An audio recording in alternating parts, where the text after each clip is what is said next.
One of the most remote nations on Earth, threatened by rising water levels, has today experienced the damaging impact of what's known as a king tide. Tuvalu is a small group of islands 10,000 miles and 11 time zones away in the South Pacific. Islanders fear that the area could disappear within 50 years if action isn't taken over climate change. Well, our environment correspondent, David Shookman, has travelled to the islands, and we can join David there now. Hugh, thank you. It's a stormy time here in the heat of the South Pacific, just the combination of high tides and strong winds that people dread. Because Tuvalu is so low in the water, it really does run the risk of becoming the first country to fall victim to the way our climate is now changing. Incredibly beautiful, but incredibly vulnerable. The fragile strips of green that make up this country only just break the surface of the ocean. But for how much longer? The mighty waves of the Pacific pound the shoreline during what's called a king tide, the highest tides of the year, and the effects can be devastating. This is the island's main road. I mean, we've never seen this in the past, water coming all the way up to this far.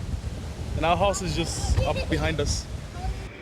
But the water also surges up from underground, through the coral the islands are built on. In the space of an hour, the lowest areas are all flooded.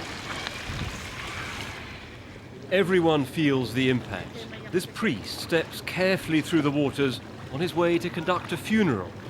The higher the king tides get, the harder it is to keep things going here. So can you grow anything here? No. Because it's too salty? Yeah, too salty. Okay. The seawater is poisoning the soil and people are nervous. It makes me feel scary. So what will happen to us in 10 years' time? This isn't like other floods that I've covered with a single catastrophic event. Instead, it's a creeping process with this seawater flowing up into the heart of these islands and slowly, but effectively, killing them off. The water bubbles up in tiny streams, and everywhere you look, it just lies on the surface. And the problem is getting worse. At the harbour, the rising swell is monitored by an Australian system. The measurements go back 15 years. And at the local Met Office, they say the king tides are getting higher, a trend forecast to continue.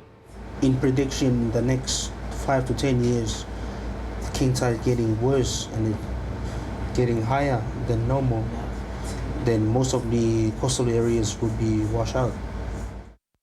The implications are alarming. A typical high tide reaches about 2.5 meters. A king tide like now can be more than 3. The UN Climate Panel forecasts a rise of another 0.5 metre, when the highest point is only about 4.5 metres. Now, for Tuvalu, each scenario would cost precious land. Only a small rise would see parts of the island go under, perhaps even the runway, a lifeline to the outside world. How long have you got? Not more than 50 years. In fact, some of the islands have already disappeared. Please help us. You cause climate change. You know, the polluter pays principle must apply.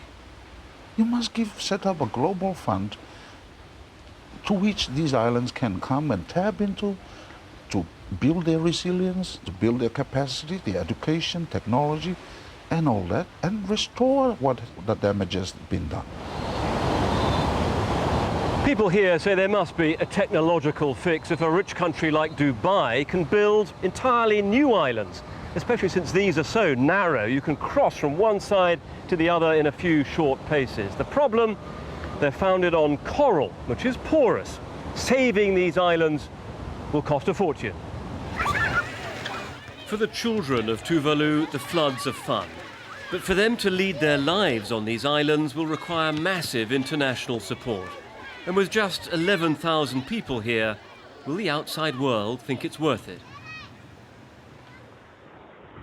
Now, of course, Tuvalu does get some aid, but not nearly enough to keep the rising sea at bay. So the international community faces very soon a difficult choice of whether to draw a line between those who get saved and those who don't. And in the meantime, People here are getting ready for another king tide. Right now it's low. It's due to get very high in about 8 hours' time. Back to you in the studio.